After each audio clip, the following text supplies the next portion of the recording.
Okay, 16.7b, surface integrals. This is our second part for surface integrals, and this is probably one of the bigger applications for surface integrals, and it's called flux. And that's what we're going to be talking about throughout this one right here. So let's kind of go back and remind ourselves just a little bit here. These first couple of pages here are going to be developing what we're getting to. Let's remind ourselves a little bit about what we talked about. So if we have some kind of a path, we're going to let this, we're going to let C be our path. This is some kind of a path. And this is going to be our R of t. But this R of t is created,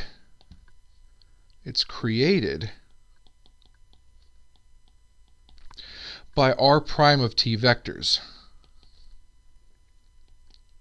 Remember that R prime of t is vectors. So you've got your derivative vector there, another derivative vector there, derivative vector there, derivative vector there. So all these different little derivatives create this path all the way down. And then you've got some kind of a force. The force could be, wind or water or some kind of electromagnetism or something like that. You've got some kind of a force acting on this line right here, and maybe the force is going this direction here, maybe it's going this way here, maybe it's going this way right here, and so on. It could be acting in any specific direction. So we've got some kind of a force field, and just for the sake of what we're doing here, we're just going to call it wind. It could be something else, but you've got some kind of a force acting on this. The overall thing, what we're trying to figure out here, is what part of the force, what part of this force field is actually going to help or be in the direction of our tangent, or our R prime.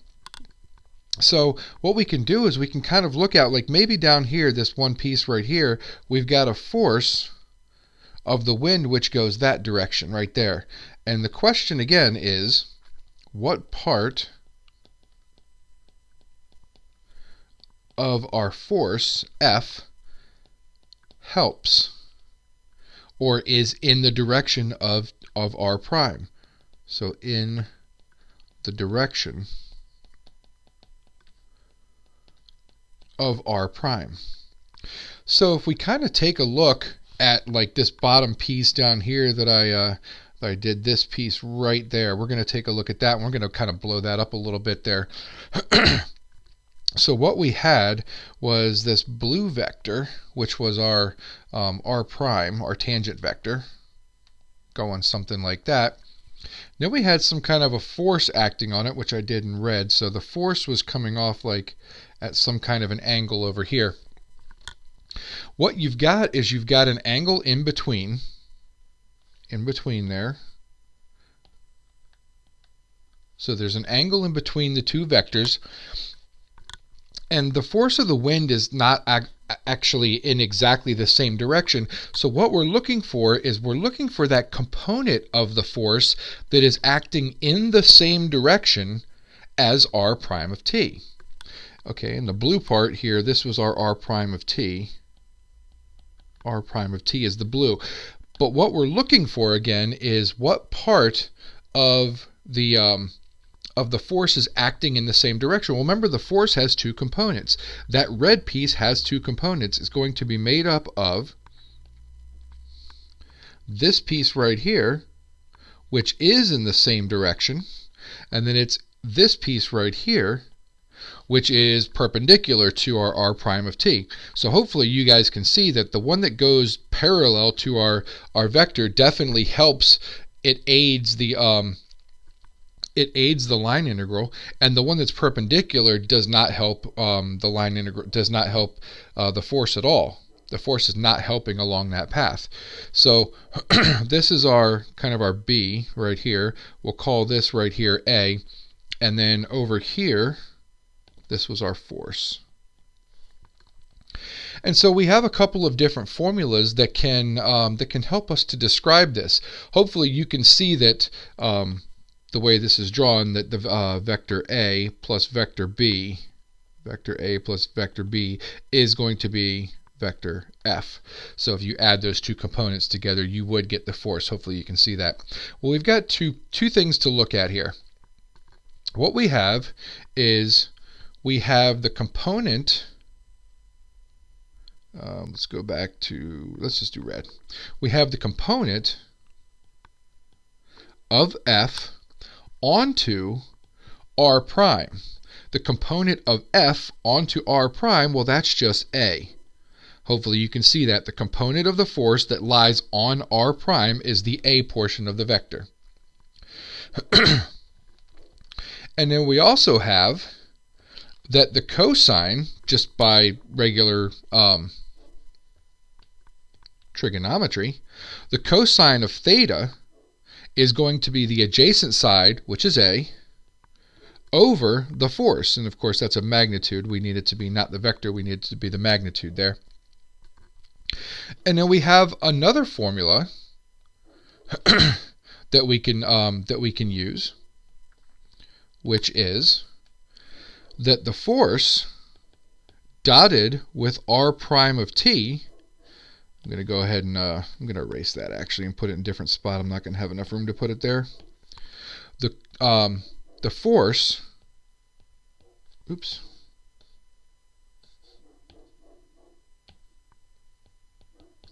The force dotted with R prime of t, if you remember, way back in whatever section that was of the chapter, real early chapters, is the magnitude of the force times the magnitude of R prime of t times cosine of the angle in between. If I were to solve that equation right there in green for cosine, what I would get is that cosine of theta is F dot R prime of t divided by magnitude of force, magnitude of R prime of t. So what I have now is I have two equations, both for cosine. Well, if I set both of those equations equal to each other, I'm going to set both of the equations equal to each other. Let me scroll up there a little bit. What we would get is that A divided by the magnitude of F is F dot R prime of t over the magnitude of F, magnitude of R prime of t. Okay, hopefully you can see that now I could multiply both sides through by the magnitude of F and get rid of that. And A, if you're remembering correctly, A up here is equivalent to the component of F onto R prime. So A is the component of F onto R prime, just replacing A with that. We've already gotten rid of the denominator there, so the component of F onto R prime is F dot R prime of t divided by magnitude R prime of t.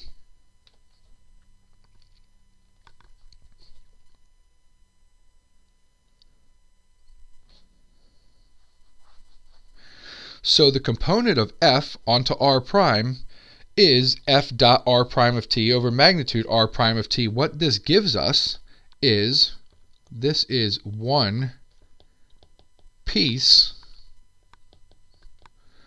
along our curve C. That's just one piece. So then if we want to find all of them along the entire curve, we would want to add all those things up, which of course means we are going to integrate.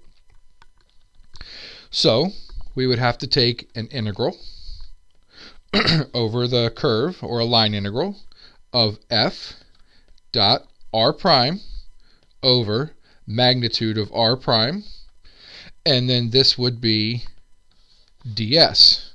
Now make sure you guys understand that this S right here refers to arc length. Remember, because this is over a line integral C. So this ds right here represents arc length. And hopefully we'll go ahead and write it down anyway, where ds, oops,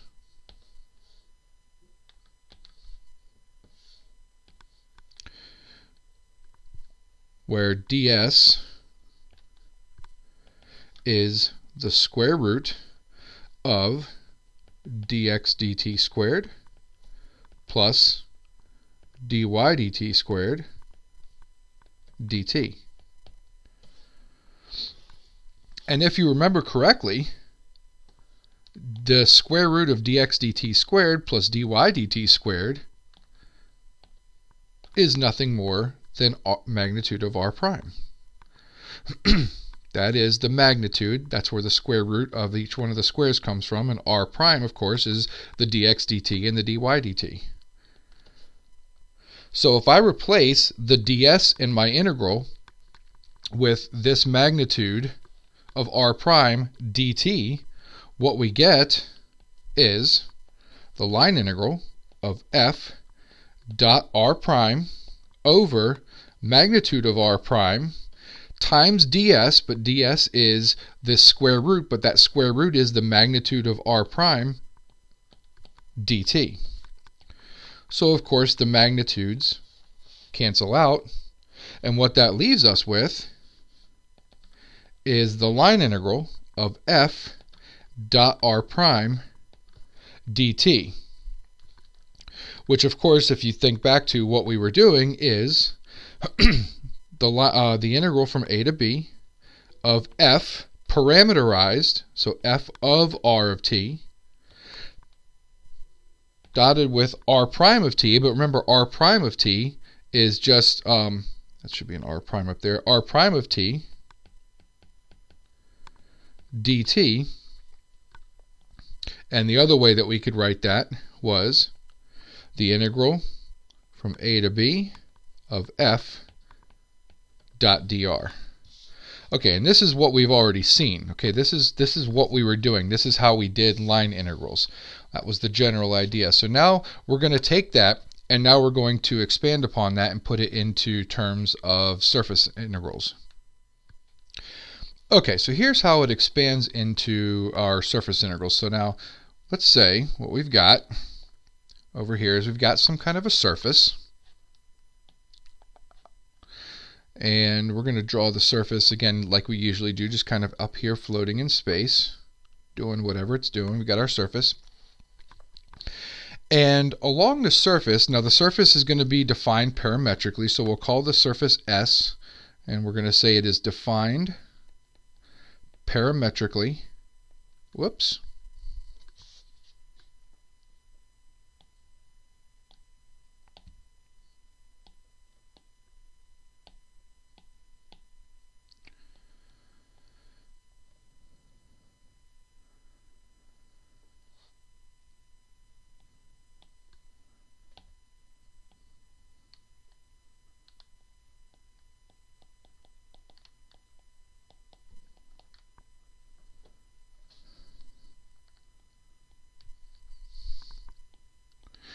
So we'll say it's defined parametrically as some function r of u and v, where r is going to be defined as x of u and v, y of u and v, and z of u and v. So that's how the surface is going to be defined. And then we've got some kind of a vector field, which is going to be acting upon the surface. So we'll call our vector field F. And the vector field could be fluid flow or wind or something. Again, it's whatever this thing happens to be. For purposes of this one right here, we're just going to say fluid flow. It's just going to be easier for the example. So what we're going to have is I'm going to have three different places upon this surface specifically that I'm going to look at, because there's really three possibilities of what could be happening here. So what you've got is let's go ahead and draw some kind of a vector field. This vector field is doing all kinds of different things all over the place. It's acting in several different ways all around and into this surface. Now here's the thing, all over the surface there's all kinds of things that this vector field is doing from these points. One is that the vector field could be completely in the plane. So the first vector here, which we'll call number 1, we're going to say is in the plane. So the vector formed by the field is in the surface.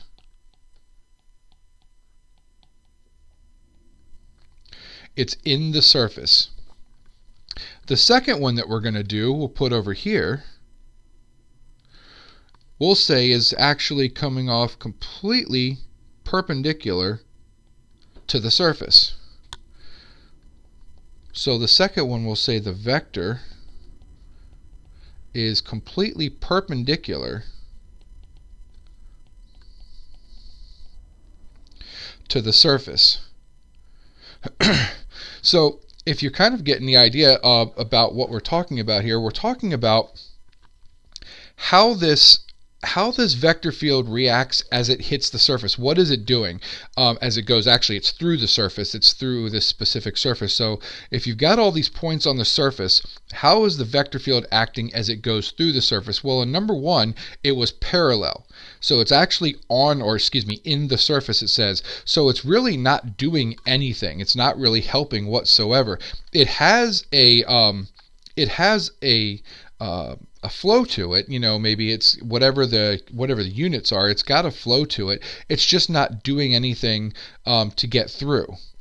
Now the second one, it has something which is completely going through. It's pushing straight through because it is perpendicular. So it is everything that is going through that vector is going straight through the surface. It's completely helping the vector field. We'll call that number 2.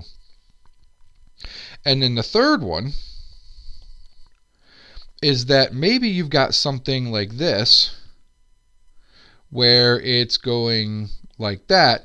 It's not perpendicular, it's not in the surface, it's coming out of the surface at some kind of an angle, and this is probably going to be the more common one that we're going to deal with. We'll call that number 3. Let me erase that. That doesn't look very good. Yeah, we'll call that one number 3. So the idea is you do have the vector field pushing through this surface. Whoops, let's go back to red. You do have this vector field pushing through at some kind of an angle here, but there's an angle that's in between these two things. So we're only going to be really interested in the red part of that green vector. So we'll say only a component of F goes through the surface. So ultimately, at those 3 specific points, I could certainly figure out all of the different the flows there, which again, this is what we're going to end up calling flux. We're going to be able to figure out what's actually going through the surface at all 3 of those points, but I want to do it at every single point along the entire surface. And so what we're going to try and think about is, this this surface as being some kind of like a net. And what we do is we've got water which is pushing through the net. As the water hits the net, and that's the red the force field there, the water is hitting the net, and it's going to go through all the different little holes in the net at different different ways. Sometimes it's going to hit the net and it's going to just stay parallel to the net, like number 1. It's actually not going to go through at all. Sometimes the water is going to go straight through the hole, like number 2, and it's going to, everything that's going through that one spot is going to go straight through, so all of the force is going to get through. And then sometimes it's going to hit the net and go off at some kind of an angle, which is like number 3 there. And whatever that force is, part of it's going to get through, the other part of it's not, because it's going to have 2 components. It's going to have a component which stays parallel or stays in the net, and it's going to have a component which goes straight through the net, and it's the part that goes straight through the net which is going to help us to add things up. All right, so let's kind of illustrate number 3 just a little bit more so that you can see what I'm talking about. So we're going to have our vector which is coming off at some kind of an angle in that direction. And let's go ahead and draw. We'll just kind of draw like this is just kind of a piece of our surface right there. And then we have the part which is perpendicular. And then we have the part which is parallel. So again, we've got this angle in between here. And what we have is on the outside here, we have the component of f, which is onto our normal vector. Now we do have a normal vector which is created here because if it's perpendicular, it's normal. So the normal vector is going to look something like this. And you know, the normal vector might be slightly longer, it might be shorter, but in one way or the other, the component of our f, the component of f over here, which is parallel to this, is the piece that we're interested in. We've got this other component, the red dotted line on the top there, which we are not interested in because that's the component that is parallel to the surface, and that doesn't help go through anything. So what we have is we go back to the fact that we have cosine of theta. Again, now cosine is going to be the adjacent over the hypotenuse, so we've got the component of f onto our normal vector over the magnitude of f. And again, just like we had on the previous page, we have that f dotted with n is the magnitude of f, magnitude of n, cosine of theta. And then if I solve this one again for cosine, we get f dot n over magnitude f, magnitude n. Setting the two cosines to get equal to each other. So again, we have this one and we have this one. Setting those two things equal to each other, what we get is we get the component of f onto n over magnitude f equals f dot n over magnitude f, magnitude n. Just like before, the magnitude of f goes away. And what that leaves us with is the component of f onto n is f dot n over magnitude n. And once again, what this is that is one little piece of the surface. This right here is one piece of the surface.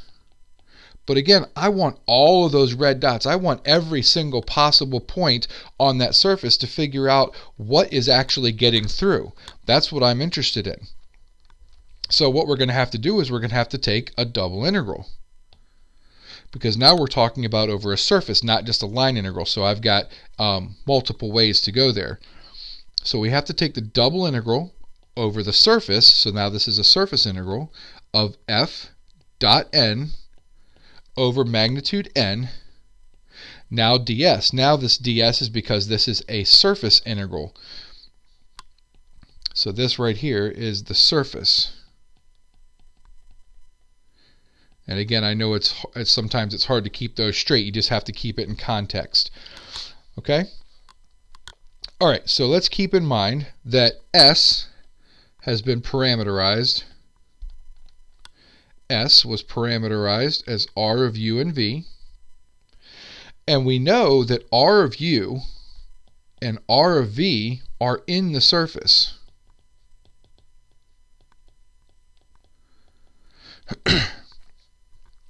And since R of u and R of v are in the surface, R of u cross R of v would have to be perpendicular to the surface, which is going to be our normal vector.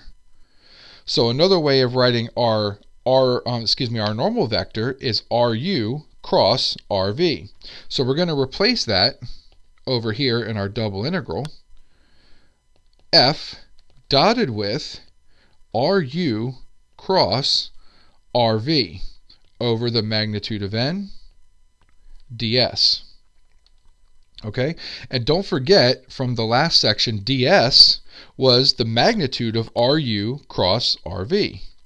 So we're going to rewrite this as F dotted with RU cross RV over the magnitude of n dotted with ds, which was magnitude of RU cross RV dA. And if you don't remember, this was ds. And that was from the last section. Almost done. We're getting there. All right, but if you also remember that the magnitude of n, well, n is defined as RU cross RV. So the magnitude of that is the magnitude of RU cross RV. So really, this is the same, this is the same as this. So those two things are going to cross out. They will divide away. So what that leaves us with is, now that we've changed this from ds to dA and reduced the function, what we now have is the double integral over d. Remember that d is the domain that it takes to create the parameterized surface of f dot RU cross RV dA. And RU cross RV, of course, is just n. So this is the same thing as the double integral over d of f dot n dA. This is what's known as flux. Okay, this is the equation you're going to use. Personally, I mean, I see f dot n dA, but I think this one is the easier one because it actually tells you what you need to do. So F, or your force, needs to be dotted with RU cross RV dA, and then the dA, of course, is going to be over the domain that it takes to create the surface. So what it represents is the amount of flow. Actually, matter of fact, let's write this down. This is kind of an important topic here. So this represents the amount of flow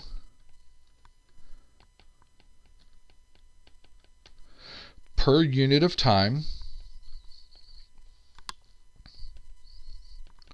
that the vector field F, that's a vector field,